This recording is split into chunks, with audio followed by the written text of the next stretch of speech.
राहुल गांधी के लोकसभा सदस्यता को समाप्त किए जाने का मामला अब लगातार तूल पकड़ रहा है।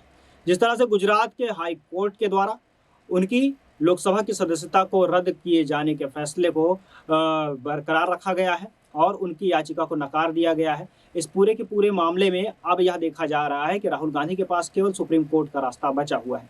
इस पूरे मामले के अंदर राहुल गांधी को अब सुप्रीम कोर्ट में अपनी याचिका दाखिल करनी होगी और वहां से ही इसके बारे में कोई बड़ा फैसला देखने को मिल सकता है। फिलहाल राहुल गांधी की इस पूरे मामले में प्रियंका गांधी ने अपनी संवेदनाएं व्यक्त की हैं और साथ ही उन्होंने हुंकार भरी है। उन्होंने सीधे तौर पर मोदी सरकार को या फिर सत्ता में जिस तरह से भाजपा की सरकार उसे ललकारा है और राहुल गांधी का बचाव किया है। राहुल गांधी को एक मसीहा के तौर पर, एक ऐसे नेता के तौर पर उनको बताया है जिससे जनता के सवालों के बारे में, जनता के मुद्दों के बारे में और जनता के हितों के बारे में चिंता होती है। फिलहाल प्रियंका गांधी ने रामधारी सिंह दिनकर जी के द्वारा रचित एक कविता जिसे समर शेष है उसको कोट किया है और कुल मिलाकर के सत्ता के ऊपर निशाना साधा है।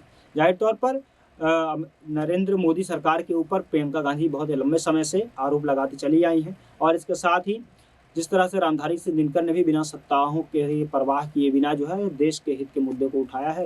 प्रियंका गांधी ने इस पूरे के पूरे मामले को दिनकर जी की कविता से जोड़ा है। मैं बताता हूं कि आखिरकार प्रियंका गांधी के ट्वीट में क्या कुछ लिखा है और क्या कुछ उन्होंने मोदी सरकार के ऊपर आरोप लगाए हैं। समर शेष है, जनगंगा को खुलकर लहराने दो, शिखरों को डूबने और मुक्तों को बह जाने दो। पथरीली ऊंची जमीन है तो उसको तोड़ेंगे, समतल पीठ बिना समर की भूमि नहीं छोड़ेंगे। समर शेष है, चलो ज्योतियों उसके बरसाते तीर, खंड खंड हो गिरे विषमता की काली जंजीर। इसके बाद प्रियंका गांधी ने लिखा है, श्री राहुल गांधी जी के इस अहंकारी सत्ता के सामने सत्य और जनता के हितों की लड़ाई लड़ रहे हैं।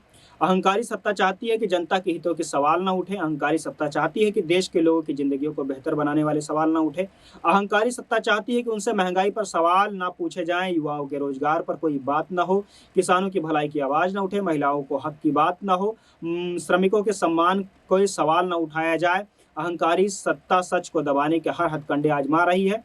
जनता के हितों को जुड़े सवालों को भटकाने के लिए साम दाम दंड भेद छल कपट सब अपना रही है। लेकिन सत्य सत्याग्रह जनता की ताकत के सामने न तो सत्ता का अहंकार ज्यादा दिन तक टिकेगा, न ही सच्चाई का झूठ का पर्दा। राहुल गांधी जी इस अहंकारी सत्ता के सामने जनता के हितों से जुड़े सवालों की ज्योति जलाकर रखी है। वह इसके लिए हर कीमत चुकाने को तैयार है और तमाम हमलों व अहंकारी भाजपा के हथकंडों के बावजूद एक सच्चे देश प्रेमी की तरह जनता से जुड़े सवालों को उठाने के पीछे नहीं हट रहे हैं। जनता का दर्द बांटने का कर्तव्य पथ पर डटे हुए हैं। सत्य की जीत होगी, जनता की आवाज जीतेगी। जय हिंद, ऐसा प्रियंका गांधी ने ट्वीट किया है। इसको देख करके सोशल मीडिया पर काफी ज्यादा ट्रेंड किया गया है और इस पर कई सारे रिट्वीट भी देखे गए हैं। लगभग 360